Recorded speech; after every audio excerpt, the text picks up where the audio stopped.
pelajaran kita hari ini dapat memberikan manfaat bagi kita semua. Oke, sebelum kita mulai lagi pembelajarannya, ada baiknya Ibu absen terlebih dahulu ya.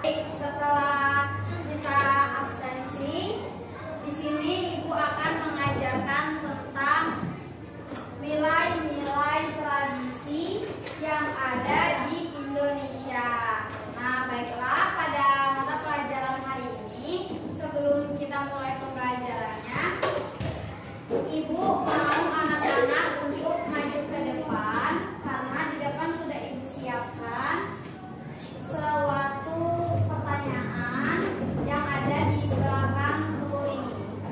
Nah, ini kan ada telur tuh kan. Nah, jadi di belakang telur ini telah Ibu siapkan pertanyaan untuk anak-anak semua. Jadi sebelum kita memasuki materi hari ini, kalian semua maju ke depan satu persatu mengambil ini. Mau nggak? Oke, dari sebelah sini dulu ya. Oke, coba deh yang ceweknya maju. Ambil ini satu persatu. Oke, nanti ya dibukanya. Maju dong, maju. Terus maju sini. Langsung ke depan ya, maju. Yang di belakangnya juga maju, nak, maju. Ya, yang ini juga maju.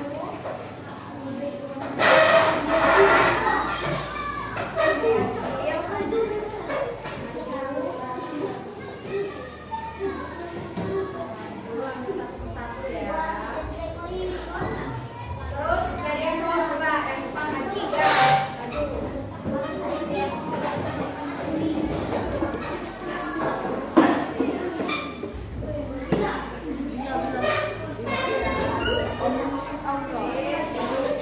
Jangan ikut ya, majunya harus tertib, nggak boleh ikut.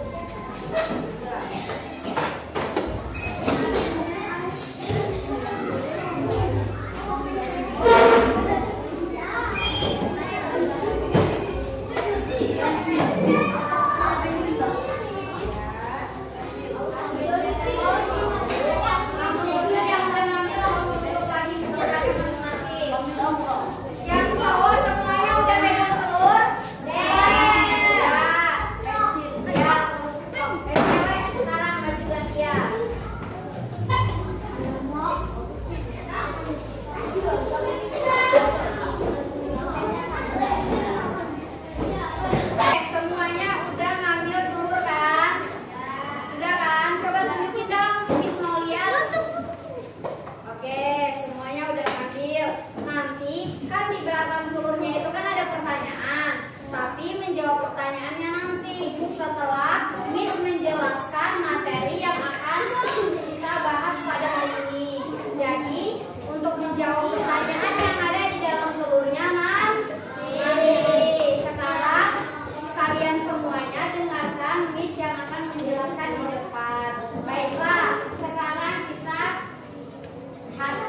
kebiasaan atau adat istiadat yang diwariskan secara turun-temurun dari generasi ke generasi dan masih dilestarikan di masyarakat sampai saat ini. Itu tadi kan Miss telah menjelaskan yaitu apa itu tradisi. Jadi yang dimaksud di dalam tradisi di sini, tradisi itu adalah suatu peninggalan yang diwariskan dari generasi ke generasi. Maksudnya generasi ke generasi adalah dari orang-orang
itu di setiap daerah masing-masing itu memiliki tradisi dan budayanya yang berbeda-beda. Jadi tidak suatu daerah itu budayanya sama dengan kita itu tidak. Ada juga yang sama, tapi mereka itu memiliki budaya dan ciri khasnya masing-masing. Kalau misalkan ada nggak yang pernah ke Palembang di sini? Pernah. Nah, di Palembang itu makanannya apa sih ciri khasnya? Pempek. Terus di Palembang itu yang terkenalnya apa coba selain pempek? Ikan.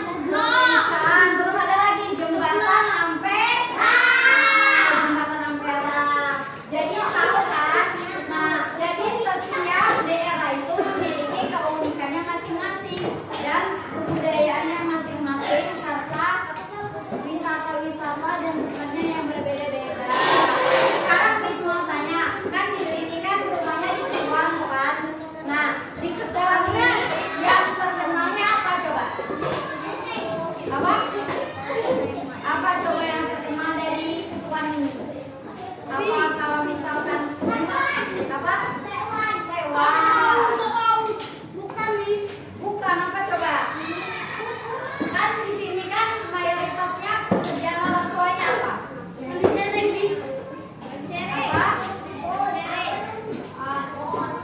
Ini di sini banyak kan sawah kan?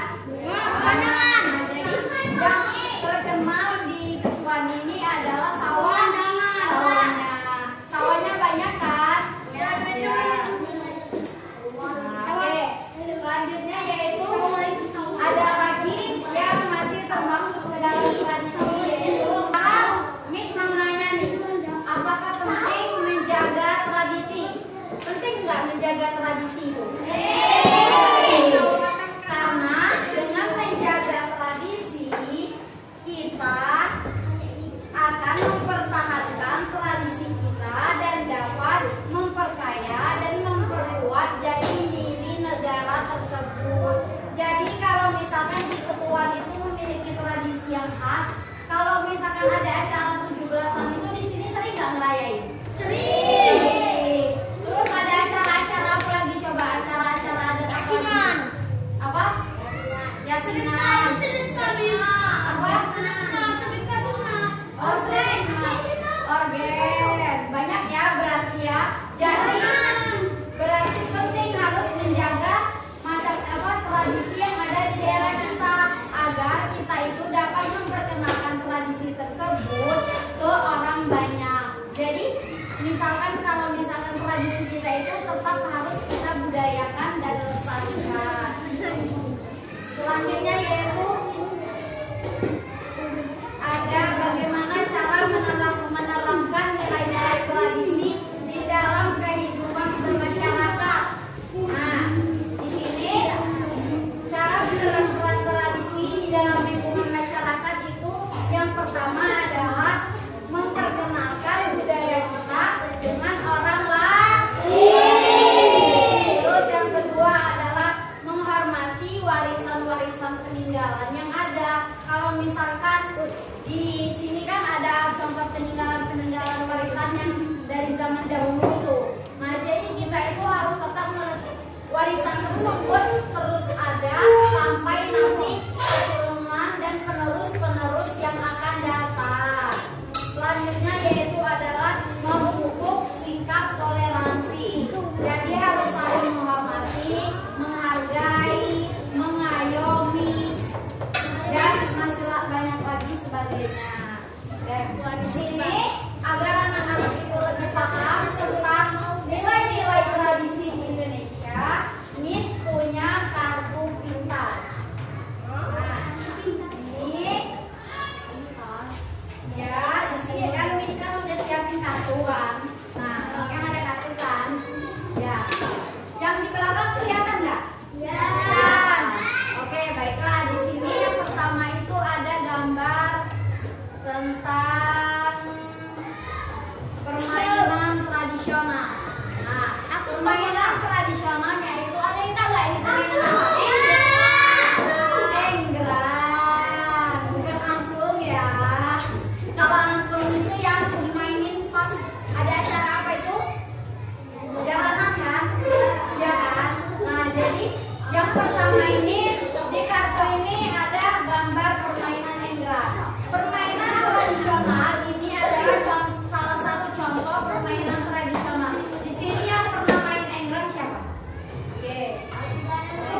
Joseph Arnold. Nah, jadi bunga Rafflesia ini tadi kan namanya Rafflesia Arnold. Nah, jadi Arnoldnya itu diambil dari nama pemandu yang bekerja di daerah tersebut. Nah, dengan penemuannya yaitu penggabungan antara Rafflesia dan Arnold.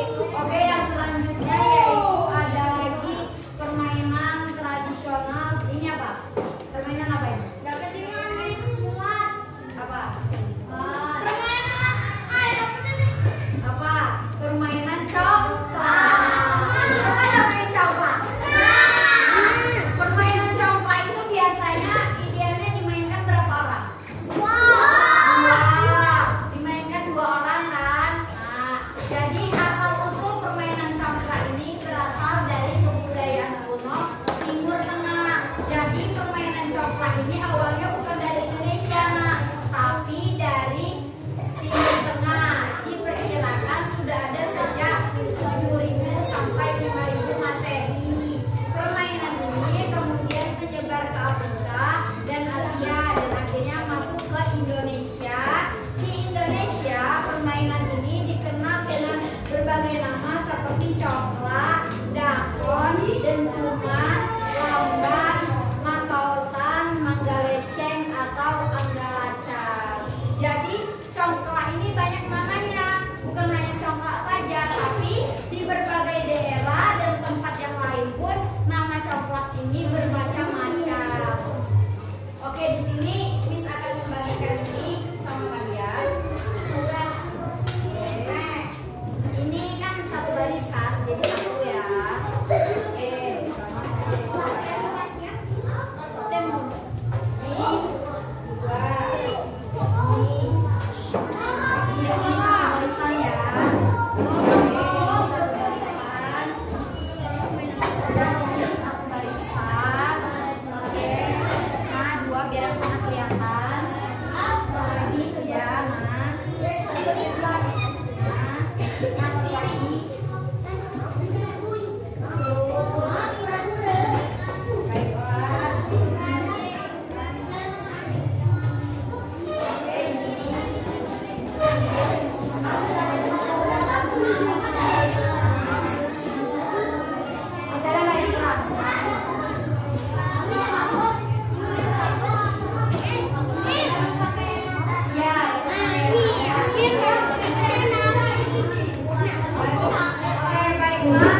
Indonesia.